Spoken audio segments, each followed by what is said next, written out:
Welcome to Chandwell. My name's Michael, and as well as making this N-scale model of a rundown West Yorkshire town, I'm going to be making a model of Bradford Cathedral over the coming months. I sometimes say on my channel that although we're surrounded by buildings, we very rarely properly see them. And once I started building this cathedral, I realised just how true that was. Now, I'm really lucky in this build to have someone with me who can help me answer any questions that I have about the building and its history. Hello everybody, my name is Maggie Myers and I'm Director of Education and Visitors here at Bradford Cathedral, and I also deal with all aspects to do with heritage. Thank you, Maggie. I'm sure we'll be hearing a lot more of you both in this video and in future ones. Now, when I said yes to this building, I spent a lot of time both at the cathedral and online looking at pictures to really get a feel for it. I knew it was big, it was the biggest building I've ever tried to make, but I didn't think it was overly complex. So where did I start? Well, let's take a look and I'll show you the steps I went through to get going with this model and some of the fascinating things that I learnt along the way. I spent a lot of time observing the cathedral in Google Earth, and by looking at it from every angle, I tried to get a feel for the building before doing anything else. It's not a huge cathedral, and it doesn't have loads of gothic embellishments like some, but it quickly became clear that it is far from simple. The cathedral seems to be squeezed into a small plot of land between roads and other buildings, and it would be interesting to try to acknowledge that on the model, I think. I asked Maggie why the cathedral is here in the first place, up on a hill, near the city centre. So the cathedral is here on this exact spot because just short of 1,400 years ago, when the first Christians came to Bradford, they needed to pick a spot where they would be visible and where the majority of people that were around would actually be around to see them. So this spot was chosen because just at the bottom of the road here, if there were no buildings here, and we went through and down, we would get to Broadway Shopping Centre, and there is a little road we have to cross over.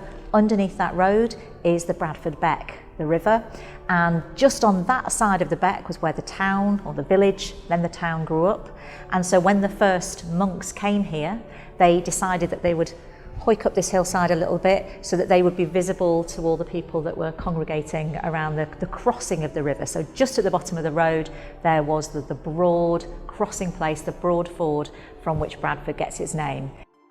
When I built the Royal Scot Hotel for Chandwell, I treated the build as a collection of individual buildings that went together to make a whole. I will use the same method for the cathedral. The Royal Scot was a low relief building, and I had the luxury of being able to make it up as I went. But where could I start with Bradford Cathedral, a 3D full relief model that needs to look almost exactly like the real thing in order for it to be successful? I decided to start with Google Earth. I took a screenshot and pasted it into the free drawing application Inkscape. The first step is to get the size right. British N-scale is 1 to 148, which means that any real life measurement of length is divided by 148. So how long will my model be? I used the measure distance function in Google Maps, and it suggested that the cathedral is about 70.16 metres long, or 70,160 millimetres. That'll do for now. I rotated the screenshot to make the building horizontal, and then scaled it to be 70,160 divided by 148 equals 474 millimetres long. I shared a video of exactly how to do this with my channel members last week. If you're interested in channel membership, there's details below this video. With the image locked so it can't be moved or selected, I then started to simply draw rectangles on top. With the blend mode set to multiply, it's possible to see through the rectangles to help get them into the right position. As I draw, let's hear more of the history of this building and its location. This site has grown, so at first there would just have been a little cross put here by those monks, and they would have returned to this spot every time that they were in the area for as a prayer station, and then eventually a little sort of wooden or wattle church would have gone up, and then a second church was put up, and that got knocked down by Scots raiders in about 1327, and then eventually they built this church that you can see today. I managed to find an outline of the cathedral on a tree maintenance planning application from 2013 on the Bradford City Council planning portal, and I imported this into Inkscape. With this scaled in a similar way, I was able to confirm that my guesstimates were about right. When making a building like this, I think it's far more important to get the relative proportions right, rather than obsess over the exact measurement of a certain wall or something. If I'm out by a couple of metres over the whole length, it won't really be noticeable as long as all of the proportions are right. So with this all done, I've ended up with 24 individual parts that I will treat as separate buildings, breaking it down into manageable sections which can each have my full attention as I go. I'm not actually the first to attempt a model of the cathedral. William Ogg made a model in 1898, long before some of the more recent alterations. It's a bigger scale than mine, and I hope that mine lasts as well as this one has done. I asked Maggie why the church is the shape it is, and how much it changed over time. Well, the medieval church was based on the Roman basilica model.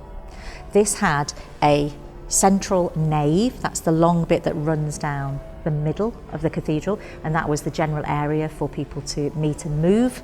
Then there were aisles on either side, and then in the Roman basilica the magistrate was in this top bit here. This is where the magistrate or the tribune sat, and the early Christian churches adopted this model because it allowed people to meet and congregate and move freely. So that's what this is, the old as the church was before the extension. That's why it's based on that model. Later on, transepts, which are not shown here, but these are the side bits that form the cross shape, they were added later on in our church at the end of the Victorian period.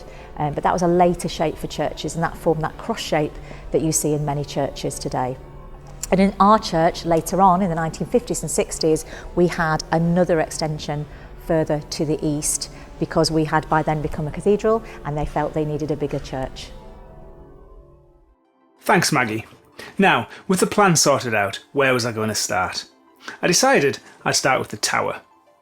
Now, other than reading that it was 90 feet tall, I actually realised I didn't know anything about the tower. I didn't even know how accurate the 90 feet was, or where it was measured from, or where it was measured to. So I decided I'd use the time-honoured technique of the brick counting method. Using this wonderful drone footage that the cathedral gave me, I could count how many stone courses there are on the tower. This wasn't simple because, especially near the top, the stones are irregularly shaped. And there are bands of stone here and there, sometimes seeming to overlap a course of stone, and sometimes between courses. So after counting and observing and counting again, I've decided that there are 81 courses of stone from the base to the top of the tower, plus 4 of these little bands which make it a little bit taller. But do I need to worry about the fact that it seems to get smaller towards the top and a little bit more irregular? Well, let's take a look and we'll find out. I took some measurements and notes at the cathedral. Measuring these 3 courses, the height of the door and the distance from the base to the top of the steps, as well as the width and depth of the buttresses, I just took an average, sprinkled in a bit of guesswork, and decided that each course was 333.7 millimetres. I drew these in Inkscape and then added lines where I had observed various features. With those lines in place and the exact measurements of the width of the tower and its buttresses, I could just sketch in the various parts that I had observed. Having read that the tower is in the perpendicular style, I noticed that the door is a 4-centred arch, which is made up of the arcs from 4 separate circles. Once I understood this, I arranged a couple of circles into one half of an arch, duplicated them, flipped them, and then used Inkscape's new Shape Builder tool to combine them into one simple shape. The main window is a 2-centred arch made up of 2 circles, and then I just repeated the pattern to make the tracery look as close to the real thing as possible. I'm aiming for good enough rather than perfection here. Further up the tower, I noticed that the clock face is just painted onto the stonework and it's starting to fade. Regardless, I ended up with something that looks enough like the tower to be recognisable. And look, it's ended up almost exactly 90 feet tall. I followed this same approach with the next few components. As I observed and drew and worked my way around the cathedral, I kept spotting interesting things. The south side of the nave has crenellations, but the north does not. There are wonky bits, and altered bits, and the building has the impression of being added to over time, an almost haphazard collection of bits that make up a beautiful whole. Just how was this building put together, Maggie? So this church, the third on this site, was mainly constructed in the late 1300s into the 1400s, and it took around 100 years to build. When they started in the 1300s, they started down at the bottom end with the chancel and the 2 chapels on either side, and then later on they added the aisles and At first, when the church was built, it didn't have the clear story, so the clear story are the windows up above. It didn't have that. It just rested, the roof just rested on the aisles. And when it was built without a tower. And the tower was added and finished by 1508, and it was really just plonked on the end here and attached after construction.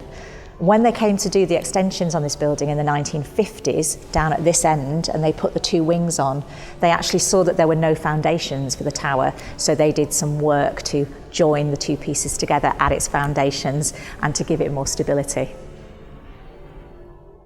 One thing about the cathedral that is immediately noticeable is that it is built not just on a hill, but into it.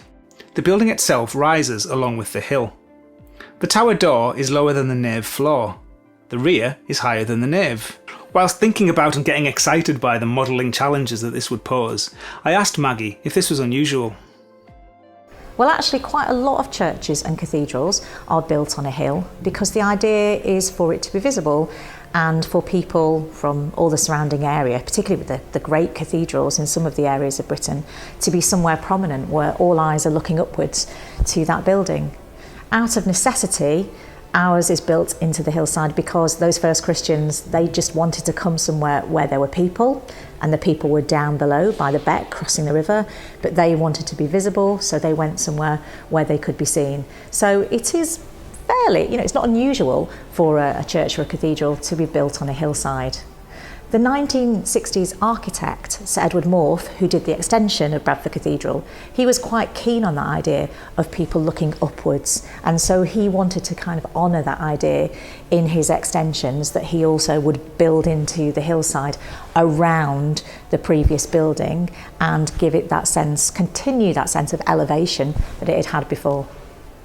So with the tower drawn and the 4 steps behind the front door measured at 440mm, I could draw in the floor of the nave. And then suddenly all the other elements I've drawn can slot into place behind the tower. It's slow going. It's taken me about 20 hours now of looking and drawing and adjusting. Every time I look closer, I spot something that I had missed. How these parts overlap each other is a great example. Layer upon layer of detail, history, interest and story is revealed. And all I've done is had a good look.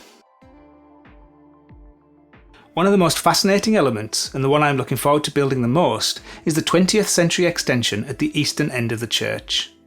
I asked Maggie to tell me a little bit about it. So here I am at the end of the original church. So this is where the original church for hundreds of years, this is where it's ended. And then this is where 60 years ago, Sir Edward Morph, the Ilkley-born architect, also the designer of Guildford Cathedral, this is where he built the extension here to Bradford Cathedral. So this is known as a modern gothic extension.